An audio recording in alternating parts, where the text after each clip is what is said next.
지난달 취업자 수가 1년 전보다 47만 명 넘게 줄었습니다. 코로나 사태가 장기화하면서 1년 넘게 고용 한파가 이어지고 있는데요. 특히 여행, 관광, 숙박업 등은 심각한 타격을 받고 있죠. 그래서 정부가 지난해부터 이들 8개 업종을 특별 고용 지원 업종으로 지정해 지원해왔습니다.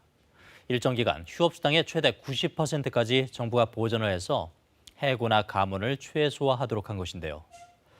위기가 길어지면서 정부가 오늘 특별 고용 지원을 더 늘리기로 했습니다. 지원 기간을 내년 3월까지로 연장하고 지원 업종도 기존 8개에 더해 영화업과 수련시설업 등 6개 업종을 추가 지정했습니다. 그런데 이런 지원은 지원대로 받고 전체 직원의 거의 절반, 수백 명에게 사실상 해고를 통보한 업체가 있습니다. 국내 여행업계 1위 하나투어 사례인데요. 양예빈 기자가 취재했습니다. 20년째 하나투어에서 근무하고 있는 A씨. 코로나19 사태에 지난해 3월부터 휴직을 이어오고 있습니다. 직원들은 생계를 유지를 해야 되니까 아르바이트도 하고 육아도 하고 그렇게 견디고 있는 상황인 거죠. 저 또한 이제 아르바이트 하고 있는 상황이고요. 그렇게 하루하루 견디며 업무 복귀를 기다려왔지만 돌아온 것은 갑작스런 희망 퇴직 권고. 직원의 절반 가까운 900여 명이 A씨처럼 퇴직 권고 통보를 받았습니다.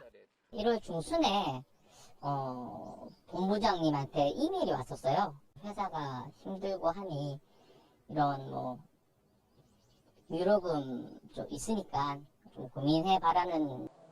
하나투어는 지난해 정부로부터 모두 200억 원의 고용유지 지원금을 받았습니다.